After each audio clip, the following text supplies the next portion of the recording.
ये question number 16 जो है वेव ऑप्टिक्स में से पूछा गया है और पोलराइजेशन का क्वेश्चन है। तो two polarizers are placed at 45 degree angle, the intensity of final light if the unpolarized light of intensity I naught, मतलब अनपोलराइज्ड जो लाइट है उसकी इंटेंसिटी आई नॉट है और जो फाइनल पोलराइज्ड लाइट बाहर निकलेगी दो पोलराइजर के बाद में तो उसकी इंटेंसिटी कितनी होगी ये पूछी गई है। तो मान लीजिए पहले अनपोलराइज्ड लाइट आ रही है,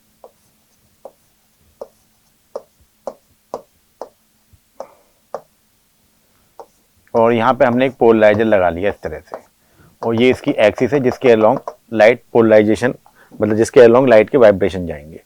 तो अगर ये इंटेंसिटी आई नॉट है तो पोलराइजेशन के बाद में जो इंटेंसिटी मिलेगी हमें हाफ मिलेगी, ये हो जाएगी आई नॉट बाई 2।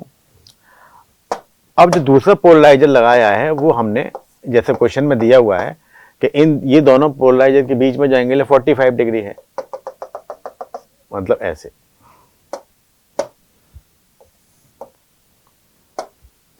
भाई इसकी एक्सिस की डायरेक्शन ये थी तो ये कितना एंगल 45 डिग्री।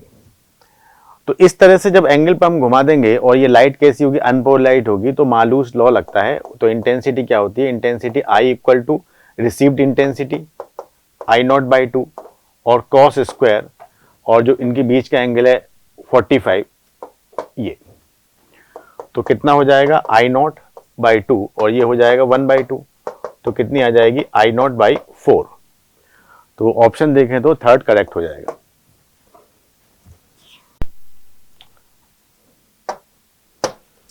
तो बेटा ये question kinetic theory of gas से पूछा हुआ है।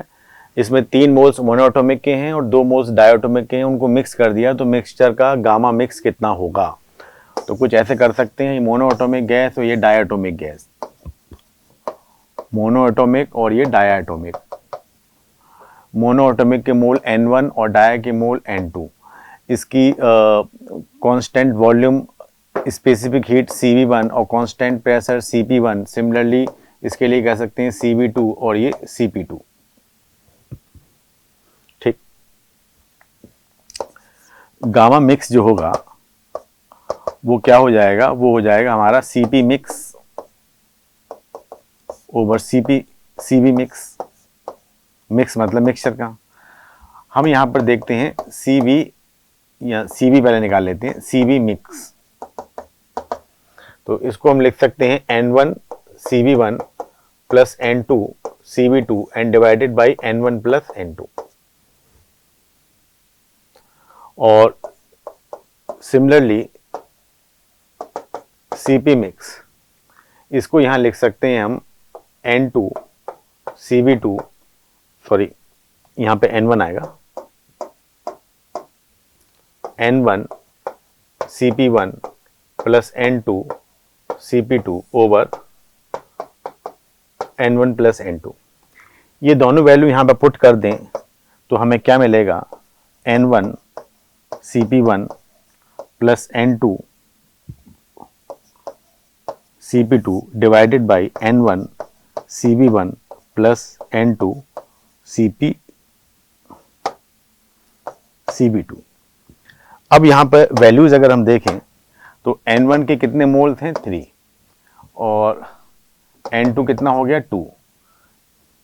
यहां पर देखें तो CV1 कितना हो गया, मोनोएटॉमिक के लिए हो जाएगा 3/2R और CP1 CV1 और CP1 ये हो जाएगा 5/2R। यहां देखें तो CV2 ये कितना हो जाएगा 5/2R और CP2 ये कितना हो जाएगा 7/2R। इनकी वैल्यूज अगर हम यहां पर रख दें तो हमें मिलेगा 29/19 और इसको अगर हम कैलकुलेट करके देखें तो हम इजीली फाइंड आउट कर सकते हैं 1.52।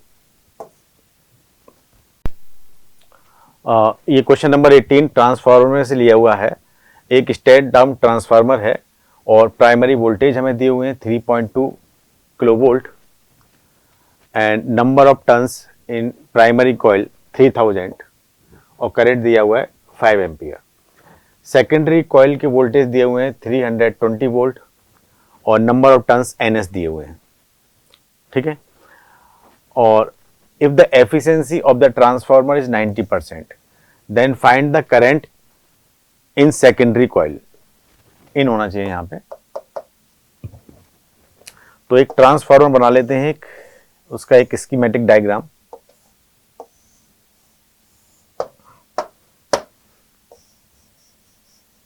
ये प्राइमरी कॉइल और ये सेकेंडरी कॉइल।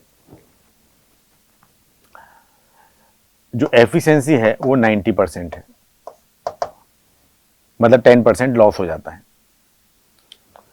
और यहां पर प्राइमरी का जो पोटेंशियल डिफरेंस दिया हुआ है वो है 3.2 इंटू 10⁻³ वोल्ट। और करंट यहां पर कितनी है प्राइमरी कॉइल की, ये है 5 एम्पियर। तो इसलिए current in power in primary coil P1 कह सकते हैं इसे, ये कितनी हो जाएगी VP इंटू IP। इनके अगर मल्टीप्लाई हम करके देखें तो ये आ जाएगा हमारा 16 इंटू 10⁻³ वॉट। अब आउटपुट, क्योंकि 90% ही आउटपुट बाहर आएगा, तो हम कह सकते हैं जो यहाँ पे आउटपुट पावर आएगी वो 90% हो जाएगी। तो 90/100 इंटू 16 इंटू 10⁻³ वॉट। अब इस पावर, ये जो हमारे पावर इतनी आ रही है, और हमें क्या दिया हुआ है, इधर दिया हुआ है हमें इसका पोटेंशियल डिफरेंस जो इधर वाली कॉइल का है VS, ये दिया हुआ है हमें 320। और हमें यहाँ पे करंट पता लगानी है, सेकेंडरी कॉइल में करंट कितनी है, IS पता लगानी है। तो इसे क्या कह सकते हैं, इसे कह सकते हैं VS इंटू IS। तो IS 9/10 इंटू 16 इंटू 10⁻³ और VS इसके नीचे चला जाएगा, और VS की वैल्यू कितनी है 320।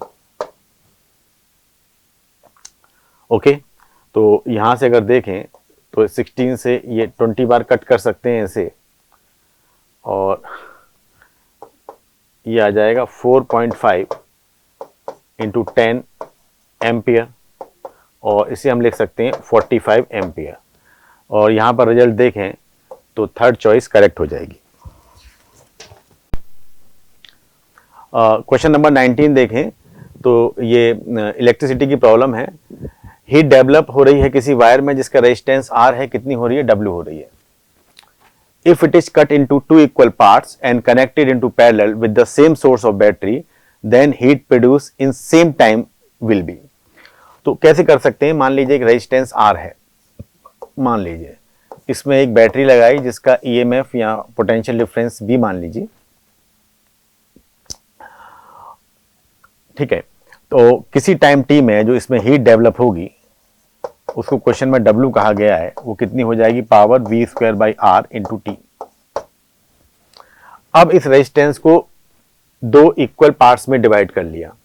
तो कोई रेजिस्टेंस अगर R है, इसको 2 टुकड़े में हम तोड़ देंगे तो ये R/2 और ये R/2 हो जाएगा। और उनको भी अगर हम पैरेलल में लगा लें, R/2 और R/2, और same source of battery connect कर दें B, तो इक्विवेलेंट रेजिस्टेंस जो हो जाएगा अब हमारा, ये कितना हो जाएगा R/4, और बैटरी यहाँ पे कितनी, ये V। कलर चेंज कर लेते हैं। अब अगर यहाँ पे देखें हीट डेवलप्ड, यहाँ पर ये कितनी हो जाएगी, इसको W' कह दें तो कितना हो जाएगा, पावर जो कितनी हो जाएगी V²/R, और R की जगह कितना R/4 इंटू T। यहां दिखा देते हैं फिर से, वहां जगह थोड़ी कम रह गई। तो अब जो हीट डेवलप होगी, H कह दीजिए उसे, और मान लीजिए कितनी हो रही है, W' हो रही है। तो V²/R, और R की जगह कितना R/4 और इंटू T, तो 4 V²/R इंटू T। ऊपर से देखें V²/R इंटू T कितने के बराबर है, W के बराबर है, तो कितना हो गया 4W। Fourth is correct option. तो ये फॉर्मूला है इसका डायरेक्ट हमारे इस क्वेश्चन का। इसमें क्या पूछ रहा है, number of spectral line in the spectrum of He+ for transition from n=5 to n=1। मतलब n=1 कह लीजिए इसे, n=2, n equal to 3, n equal to 4 और n इक्वल टू 5। यहाँ पर कोई इलेक्ट्रॉन है तो टोटल नंबर ऑफ कितनी ट्रांजिशन करेगा या कितनी स्पेक्ट्रल लाइन जनरेट करेगा, तो उसका हमारे पास फॉर्मूला है NC2। n की वैल्यू रख दीजिए 5 और C2, तो ये हो जाएगा क्या 5 फैक्टोरियल ओवर 5 माइनस 2 फैक्टोरियल और ये 2 factorial, 5 factorial 3 factorial 2 factorial 5 cross 4 3 factorial 3 factorial into 2 3 factorial cut गया ये, तो कितना बचा ये 10। First is correct choice. Question number 21 को देखें तो ये फ्रिक्शन पर बेस्ड प्रॉब्लम है। इसमें क्या है, तो एक सरफेस है जिसका कर्व दिया हुआ है y equal to x square by 4। अगर इसको हम ड्रॉ करें तो इसका प्रोफाइल कुछ इस तरह का आएगा, y equal to x square by 4। अब क्वेश्चन ये है कि यहां ब्लॉक रख दें तो कोई प्रॉब्लम नहीं है, यहां रख दें, यहां रख दें, यहां रख दें। एक पॉइंट ऐसा होगा कि उससे ऊपर की हाइट पे इसे नहीं रख सकते हैं, तो मतलब वो लिमिटिंग पॉइंट हो जाएगा, मतलब उससे ऊपर ले जाएंगे तो ये नीचे खिसक आएगा। तो मैक्सिमम हाइट पूछी जा रही है कितनी होगी,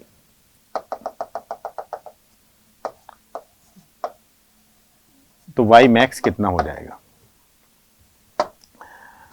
अगर यहां पर इसका स्लोप चेक करें तो मान लीजिए ये जो इसका टेंजेंट ड्रॉ किया ये यहां पे थीटा एंगल बनाता है, तो एक रिजल्ट होता है इसमें, अगर किसी स्लोप पर कोई ब्लॉक लिमिटिंग कंडीशन में रखा हुआ है और उसका फ्रिक्शन कोएफिशिएंट म्यू है, तो लिमिटिंग कंडीशन के लिए क्या होगा, mu equal to tan theta, और ये mu equal to tan theta यहाँ के लिए भी वैलिड हो जाएगा। और म्यू और टेन थीटा को क्या कह सकते हैं, D Y over D x.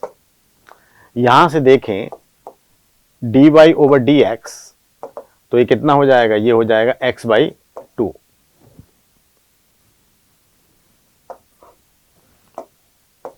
ये हो जाएगा x बाई 2।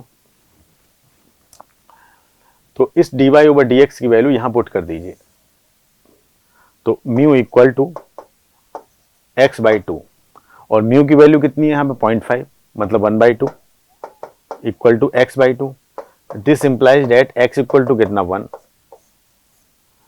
तो इस लिमिटिंग पोजीशन के लिए x की वैल्यू 1 है, तो हम देख सकते हैं therefore y equal to x square by 4 से अगर देखें x इक्वल टू 1 पुट कर दें तो y की मैक्सिमम वैल्यू कितनी आ जाएगी, 1 बाई 4 मीटर, या जो भी है, जो भी यूनिट दी हुई, यूनिट नहीं दी हुई, तो 1 by 4 unit. Second is the correct choice.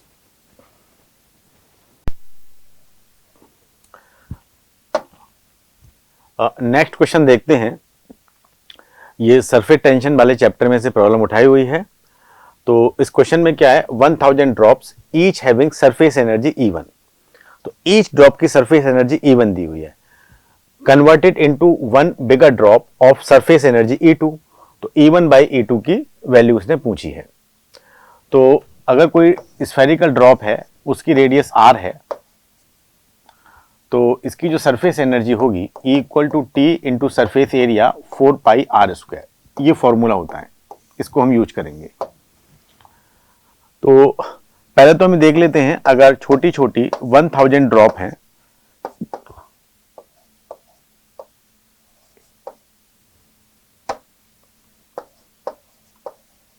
One thousand तो दिखा नहीं सकते, मान लीजिए 1000 है, और इसे मिला के हमने एक बड़ी ड्रॉप बनाई। इनकी रेडियस तो सबकी कितनी थी r, और इसकी रेडियस कितनी, कैपिटल R। इसको रब कर देते हैं, ये थोड़ा कंफ्यूज कर रही है, एक बार बता दिया मैंने। तो वॉल्यूम को कंजर्व रख सकते हैं, तो 1000 into 4/3 pi r cube equal to एक अकेली का वॉल्यूम कितना हो गया, 1/3 4/3 कैपिटल R क्यूब। तो हम यहां से कह सकते हैं 10 small r equal to capital R। अब छोटी वाली ड्रॉप का जो सरफेस एनर्जी हम क्या लिख सकते हैं, T into 4 pi small r square, और बड़ी वाली ड्रॉप का क्या लिख सकते हैं, T इंटू 4 पाई और कैपिटल R स्क्वायर। तो अगर हम करें E1 बाई E2 अगर हम कर दें तो ये क्या आ जाएगा, small r upon capital R इसका होल स्क्वायर। ठीक, अब r की वैल्यू क्या है, 10r के बराबर है, तो 1 बाई 10 हो जाएगा और 1 बाई 100। तो इसमें अगर ऑप्शन सेलेक्ट करें तो थर्ड। तो ये क्वेश्चन इलेक्ट्रिसिटी में से पूछा हुआ है, इंस्ट्रूमेंट बेस्ड कह सकते हैं इस क्वेश्चन को। सर्किट बना लेते हैं, एक रेजिस्टेंस 100 ओम का है और दूसरा 200 ओम का है, सीरीज में कनेक्टेड है, और एक ये 4 वोल्ट की बैटरी से अटैच्ड है। ये 100 ओम और ये 200 ओम। 100 ओम के अक्रॉस एक वोल्ट मीटर और कनेक्टेड है, इसकी भी रेजिस्टेंस है, इंटरनल रेजिस्टेंस जिसे कह रखा है, यही हमें पता लगानी है। इसे मान लीजिए आर वी। तो ये आर वी हमें निकालनी है। अच्छा, इसकी जो रीडिंग है वो है 1 वोल्ट। मैं क्वेश्चन फिर से रिपीट कर देता हूं। दो रेजिस्टेंस 100 200 के सीरीज में कनेक्ट किए, उनको हमने 4 वोल्ट की बैटरी से लगा दिया, इसके अक्रॉस वोल्ट मीटर लगा दिया और जिसकी रीडिंग 1 वोल्ट है, इसका इंटरनल रेजिस्टेंस हमें फाइंड आउट करना है। तो अच्छा, 1 वोल्ट जो रीडिंग आई, कलर चेंज कर लेते हैं, तो इसका मतलब यहां से लेके यहां तक जो ड्रॉप हो गया हमारा, वो कितना हो गया, 1 वोल्ट ड्रॉप हो गया। तो कितना बचा, इसके अक्रॉस जो पोटेंशियल डिफरेंस बचा 3 वोल्ट बचा। तो यहां से हम करंट निकाल सकते हैं आई, टोटल करंट जो इसमें चल रही है, आई। तो कैसे निकाल सकते हैं, I equal to V over R। तो V कितना 3 और ये कितना 200। तो इसको अगर हम देखें तो इसको हम कह सकते हैं 15 मिली एम्पियर। अब हम यहां से क्या कह सकते हैं, इसके और इसके अक्रॉस भी कितना है, 1 वोल्ट है। तो यहां पे करंट कितनी चल रही है, इसे मान लीजिए I1। तो I1 कैसे निकाल सकते हैं, ये भी V अपॉन R, ये वाला फॉर्मूला लगा दीजिए। यहां से यहां तक पोटेंशियल ड्रॉप 1 और रेजिस्टेंस कितना 100। तो इसे हम कह सकते हैं 10 मिली एम्पियर। ये जब 10 मिली एम्पियर आ गया, भाई यहां से कितना आ रहा था हमारा, ये आ रहा था हमारा 15 मिली एम्पियर, और यहां पे कितना गया हमारा 10 मिली एम्पियर यहां चला गया। तो हम कह सकते हैं इसमें से कितना पास किया, ये पास किया 5 मिली एम्पियर इसमें से। तो इसके अक्रॉस ही पोटेंशियल डिफरेंस कितना है, 1। तो इसके लिए अगर हम यूज कर लें फिर से V equal to I R, तो R that is internal resistance RV equal to V over I, इसे I2 कह दीजिए, इसे I2। तो ये कितना 1 वोल्ट और I2 की वैल्यू कितनी 5 मिली एम्पियर। तो ये आ जाएगा सॉल्व करने पे 200 ohm. Second is the correct choice. ये क्वेश्चन हमारा वर्नियर कैलिपर से आ गया है। इसमें क्या कह रहा है, ये 49 main scale division is equal to 50 vernier scale division. और एक और इंफॉर्मेशन दी हुई है, 1 main scale division is 0.5 mm। मतलब जो मैन स्केल डिवीजन की लीस्ट काउंट है वो 0.5 mm है। Find the value of vernier constant. तो वर्नियर कांस्टेंट का मतलब लीस्ट काउंट, LC। तो लीस्ट काउंट का जो फॉर्मूला है, 1 मतलब main scale division minus 1 vernier scale division, इनका डिफरेंस कर सकते हैं। अब हमें जो यहाँ पे वैल्यू दी हुई है वो कितनी दी हुई है कि 50 vernier scale division is equivalent, या इक्वली करना चाहिए, is equal to 49 main scale division, और 1 vernier scale division equal to 49/50 main scale division. इस डेटा को यहां रिप्लेस कर देते हैं, तो 1 main scale division minus 49/50 main scale division, तो ये आ जाएगा 1/50 मैन स्केल डिवीजन। अब मैन स्केल डिवीजन की जो वैल्यू है ये कितनी है, 0.5 है, तो 1/50 इंटू 0.5 mm। तो इसे सॉल्व करके देखें तो हमें मिल जाएगा 0.01 mm।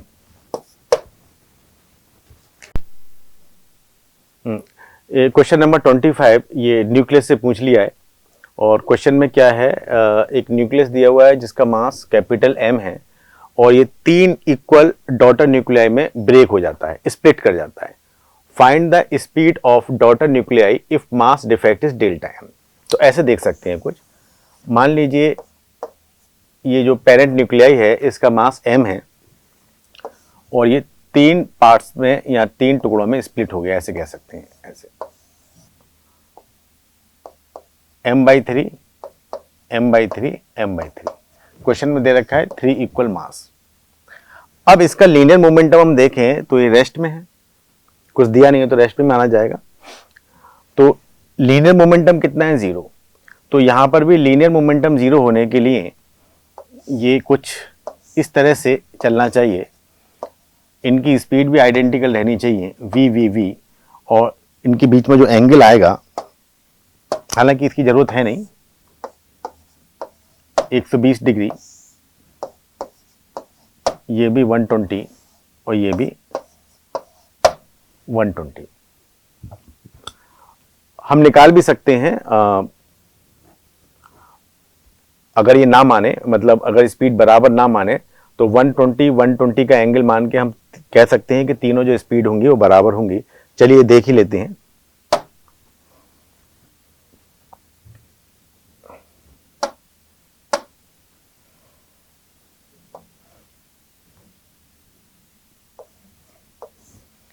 मान लीजिए v2, ये v3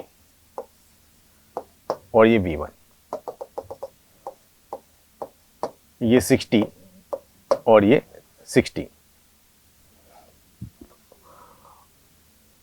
इनिशियली तो रेस्ट में था, तो y मतलब रेस्ट में है, तो x डायरेक्शन में मोमेंटम रेस्ट में रहेगा और y में भी रेस्ट में रहेगा। अगर हम वर्टिकल डायरेक्शन में देखें तो यहां पर ये कंपोनेंट कितना हो गया, v2 sin 60, और ये कितना हो गया, ये हो गया v3 sin 60। तो along y डायरेक्शन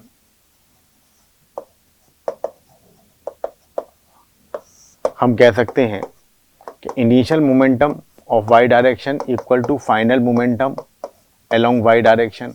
तो इनिशियल तो 0 था और फाइनल कितना आया, मास तो इक्वल है, तो m/3 v2 sin 60 ये वाला लिया मैंने, और माइनस m/3 और v3 sin 60। तो इससे हमें क्या मिल गया, v2 इक्वल टू v3। अब y डायरेक्शन के अलोंग तो ले लिया, x डायरेक्शन के अलोंग ले सकते हैं, along x डायरेक्शन। तो यहां पर भी इनिशियल मोमेंटम तो 0, ये पीछे की तरफ चल रहा है, तो इसको कह सकते हैं हम m/3 v1, इसको नेगेटिव साइन दे दीजिए, और प्लस m/3, अच्छा इसको v कह दीजिए, v2 equal to v3 equal to v। तो ये कितना हो गया, v cos 60, इधर कंपोनेंट cos 60, इधर का भी cos 60, और इधर वाले के लिए भी ले लेंगे, तो m/3 v cos 60। m/3 से m/3 कैंसिल, और हम यहां पर भी देख सकते हैं कि v1 इक्वल टू कितना आ गया, v1 v2 v3 सबकी वैल्यू कितनी आ गई, v। चलिए पीछे चलते हैं।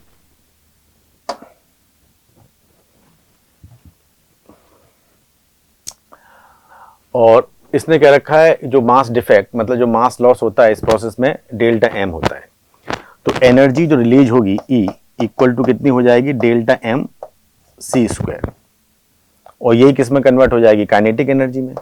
तो kinetic energy 1/2 m/3 v square, और कितने से मल्टीप्लाई कर दें, इसे 3 से मल्टीप्लाई कर दें, ठीक है। तो हमें क्या मिल जाएगी, इससे स्पीड मिल जाएगी। तो आगे बढ़ते हैं। तो डेल्टा एम सी स्क्वायर, 3 से 3 हटा दीजिए, तो equal to 1/2 m v square. तो v इक्वल टू ये कितना आ जाएगा, twice delta m over m, और c बाहर आ जाएगा। तो हम बहुत आसानी से देख सकते हैं जो फर्स्ट चॉइस है वो हमारी करेक्ट हो जाएगी।